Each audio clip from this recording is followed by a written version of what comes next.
السلام عليكم. انا رجعت لكم ببرنامج جديد اللي هو علاش لا. هذا البرنامج غادي نستضيفوا فيه مجموعه من الخبراء والاخصائيين باش يتقاسموا معنا مجموعه المعلومات،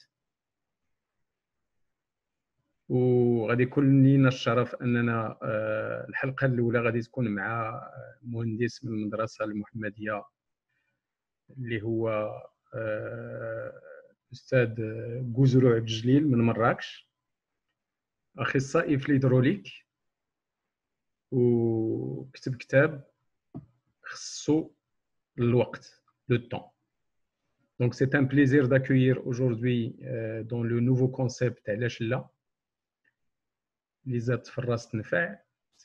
Ce concept va nous amener à accueillir à chaque fois un expert dans son domaine pour partager avec nous ses connaissances. C'est une émission qui ne dépasse pas 15 minutes où on aurait à détailler un certain nombre de concepts. La première émission est consacrée au temps, sachant pertinemment que le temps, on en manque toujours, ou on n'a pas assez, on n'en a pas assez.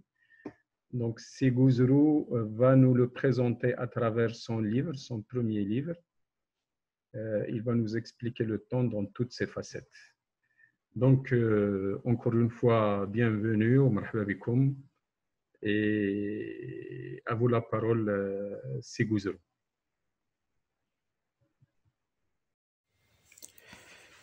La notion du temps, ou plus exactement le thème relatif au temps. Eh bien, le temps, c'est un thème qui est très vaste et chacun peut l'aborder de son point de vue, de son côté, selon son domaine d'activité professionnelle, selon son statut social, selon son niveau intellectuel et parfois même, je dirais, selon son état d'âme.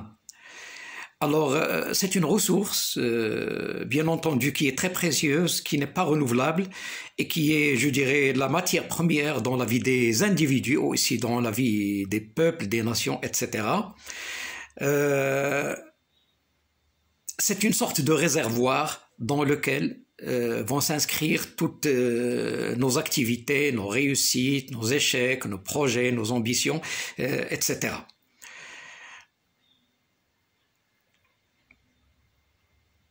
Alors, le développement aussi bien d'un individu ou d'une nation, d'un peuple, etc., c'est une fonction du temps dans la mesure où chacun a des ambitions, des rêves, des projets à réaliser, des niveaux socio-économiques à atteindre, etc.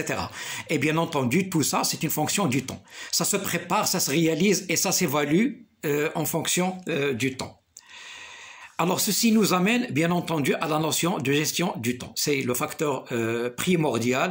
C'est, je dirais même, le principe de... C'est le pourquoi du thème, c'est-à-dire pourquoi on aborde cette notion du temps. Alors, ceci s'impose aujourd'hui plus que jamais dans la mesure où on assiste à une accélération du cours de l'histoire, aussi bien sur le plan, je dirais, économique, politique, social, démographique, etc. Alors, cette gestion s'impose plus que jamais dans la mesure où, comme je viens de le dire, on assiste à une accélération du cours de l'histoire, mais en même temps, il y a la notion d'opportunité dans la mesure où les opportunités ne sont plus les mêmes que dans le passé. Alors, bien sûr, les contraintes se multiplient, le contexte d'il y a 10 ou 20 ans, ce n'est plus le même aujourd'hui. Et bien entendu, ceci impose une bonne gestion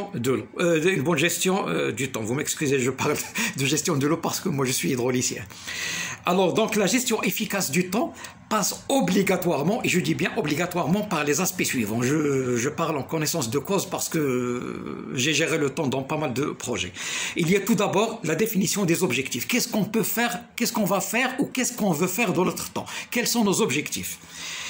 Alors, une fois que ces objectifs sont définis, il y a la bonne planification, c'est-à-dire comment on va planifier pour arriver au résultat escompté. Et lorsque je dis la planification, il faut bien entendu poser quelles sont les opportunités, c'est-à-dire tout ce qui joue en notre faveur, et bien entendu quelles sont les contraintes, c'est-à-dire les difficultés et les problèmes qu'on risque de rencontrer. Et j'ajoute à cela une notion très très importante qu'on oublie souvent, c'est la notion d'évaluation. C'est-à-dire que, bon, on a un projet, on est en train de le réaliser, mais il faut faire des arrêts en cours de route, etc. pour faire des évaluations. Ça peut se faire en cours de route comme ça peut se faire à la fin. Mais le meilleur des cas, c'est faire des évaluations au fur et à mesure, parce que parfois, il y a lieu de rectifier le tir, parfois, il y a des contraintes, il faut en tenir compte, etc., etc. Donc là, c'est la notion d'évaluation qu'il y a lieu de faire pour pour bien aboutir au résultat escompté.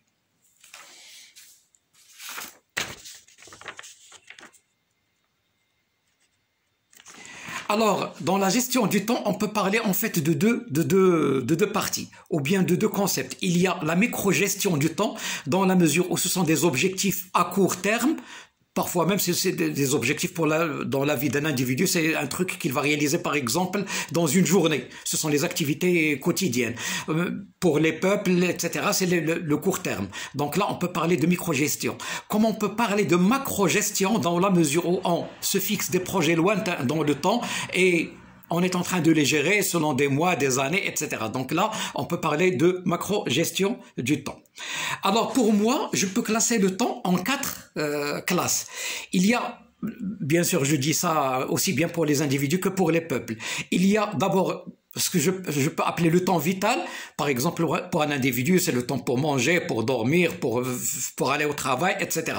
Donc là, c'est le temps vital, c'est-à-dire c'est le temps nécessaire pour vivre. Et il y a le temps productif. Le temps productif, c'est-à-dire c'est le temps qu'on mobilise pour réaliser une activité qui a une plus-value, que ce soit à titre individuel ou bien à titre collectif. Il y a, bien entendu, le temps perdu. Pour moi, c'est le temps qui n'a aucune plus-value. C'est un temps qui est passé comme ça, sans qu'on en tire profit. Et il y a une notion que j'ai ajoutée, et surtout pour les individus, c'est ce que j'ai appelé le temps de vagabondage.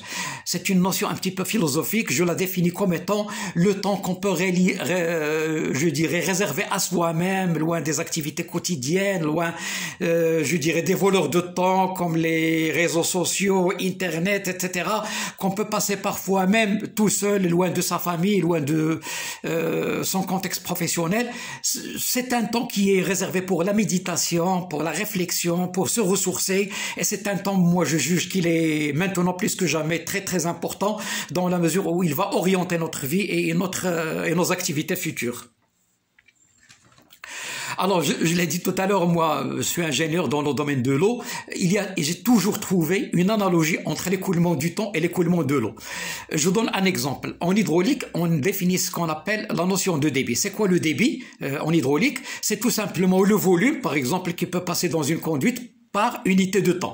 Je peux dire par exemple dans une conduite, le débit il est de 10 litres par seconde dans la mesure que c'est un volume de 10 litres qui passe par une seconde. Alors par analogie aux activités humaines pour gérer le temps, on peut par exemple, je dirais pour un responsable ou un chef, etc., etc., qui est responsable d'une structure, on peut parler de son débit entre guillemets, c'est-à-dire il a passé X années dans un service ou dans une activité, et qu'est-ce qu'il a réalisé pendant ce temps-là? Alors il y a des gens qui sont je dirais des gens qui réussissent dans leur vie professionnelle, dans la mesure où ils réalisent beaucoup de choses à une grande plus-value pendant des temps qui sont relativement courts. Comment on peut trouver des gens qui peuvent passer des années, mais je dirais que le passage, si on rapporte l'activité au temps, c'est pas quelque chose qui est très importante. Alors je peux définir et je peux donner des exemples ou si vous voulez des créneaux dans la vie, que ce soit d'un individu ou bien dans la vie des peuples où le temps intervient comme matière première. Je peux parler par exemple au sujet du développement des pays. Alors, tous les pays du monde, bien sûr, ils espèrent se développer sur le plan socio-économique, réaliser des projets pour améliorer la vie des citoyens, pour atteindre des objectifs dans des créneaux, je dirais, industriels, agricoles, environnementaux, environnementaux, etc., etc. Alors, il y a des exemples que tout le monde connaît. Prenez l'exemple du Japon, qui juste après la Deuxième Guerre mondiale, il s'est mis au travail. C'est un pays qui ne dispose pas de ressources naturelles. Il a misé beaucoup plus sur ses capacités en termes de capital humain, etc. Et tout le monde connaît l'état du Japon actuel. Je prends l'exemple de la Chine. Tout le monde connaît le niveau beaucoup plus économique de la Chine. Je prends la Corée du Sud, qui à un certain moment, il était comparable à certains pays. J'ai lu quelque part, dans les années 70, il était par exemple proche du Maroc. Et on connaît tous maintenant le boom économique qu'a connu le Japon, la Corée du Sud, dans la mesure où il abrite des multinationales très connues à l'échelle mondiale. Je peux parler de la notion du temps dans la recherche scientifique. Un exemple concret, nous vivons actuellement la pandémie du coronavirus et vous savez plus que moi que maintenant il y a une course contre le temps pour trouver un vaccin et le temps court, il y a des morts, il y a des cas actifs, etc. Et on essaie un petit peu de gagner du temps dans la mesure où on trouve une solution. Je peux prendre comme exemple aussi dans la recherche scientifique le domaine informatique. Comme vous le savez, dans le domaine informatique, c'est le facteur temps qui joue aussi bien dans les logiciels, dans beaucoup de procédés. Si on ne développe pas la connaissance informatique, on devient obsolète. Il y a le matériel qui devient obsolète et il y a par exemple des logiciels qui deviennent obsolètes. Et si j'ai à résumer un petit peu ce que fait l'informatique pour nous, c'est beaucoup plus nous faire gagner du temps. On réalise des tâches, mais dans des temps qui sont records. Et là, c'est le temps, bien sûr, qui reste comme étant un facteur principal. Je peux parler même de cadres obsolètes. Je peux parler d'un ingénieur qui devient obsolète avec le temps. C'est un ingénieur, ou bien c'est un médecin, ou bien c'est un cadre supérieur qui ne développe pas ses connaissances en fonction du temps. Donc là aussi, le temps, c'est un facteur qui est principal.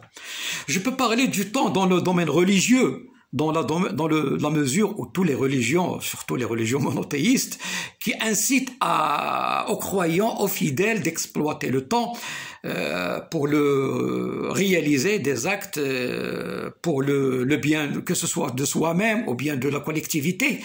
Donc, comme on le sait par exemple dans la religion musulmane, que ce soit le Coran, que ce soit le Hadith, les deux, ils incitent à une bonne exploitation du temps jusqu'à notre mort. Mais il faut que, je dirais, notre vie soit exploitée dans le respect de Dieu, le respect du prophète, pour accomplir les tâches sur lesquelles l'islam insiste. Donc là aussi, le temps joue dans la vie du musulman pour être un bon musulman. Je peux parler du temps dans le domaine de la carrière professionnelle, que ce soit pour les étudiants qui vont démarrer leur carrière, qui préparent des CV, etc. Je peux justement réserver un petit mot pour le CV. Si, par exemple, des étudiants présentent leur CV à une boîte, pour les juger, on va juger les réalisations, les connaissances en rapport avec le temps de leur formation, avec les stages qu'ils ont passés, etc. Donc là encore, je peux parler de la notion de débit, entre guillemets, mais qui est relatif au CV, c'est-à-dire les actes, les logiciels appris, les choses qui sont maîtrisées, les cours, etc., qui sont maîtrisés, mais par rapport au temps passé, vu l'âge, vu le temps qu'ils ont passé dans des entreprises, etc.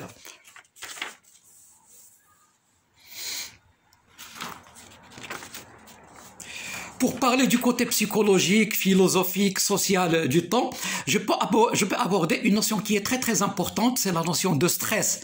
Comme vous le savez, le stress, c'est le mal du siècle. Et si j'ai à définir personnellement le stress, je dirais tout simplement, c'est une course contre le temps qui est disponible. C'est la peur de ne pas accomplir une tâche ou un objectif en fonction du temps qui est disponible. Alors c'est le mal du siècle et tout le monde se pose la question, oh le temps passe vite, je n'ai pas fait ceci, je n'ai pas fait cela, et là ça crée une sorte de psychose, une sorte de peur qu'on porte avec nous en fonction du temps. Alors là c'est la notion de mentalité en fonction des pays, etc. Bon, je prends par exemple la vie à Paris, tout le monde a entendu parler de boulot, métro, dodo, etc. L'américain dit time is money. Dans certaines régions, dans certains pays, on dit, bon, bien sûr, c'est pas partout, mais bon, dans certaines régions, on dit, ouais, rien ne presse, c'est pas urgent, ça peut se faire demain, ça peut se faire l'an prochain, la vie est belle, profitons de notre temps, etc., etc.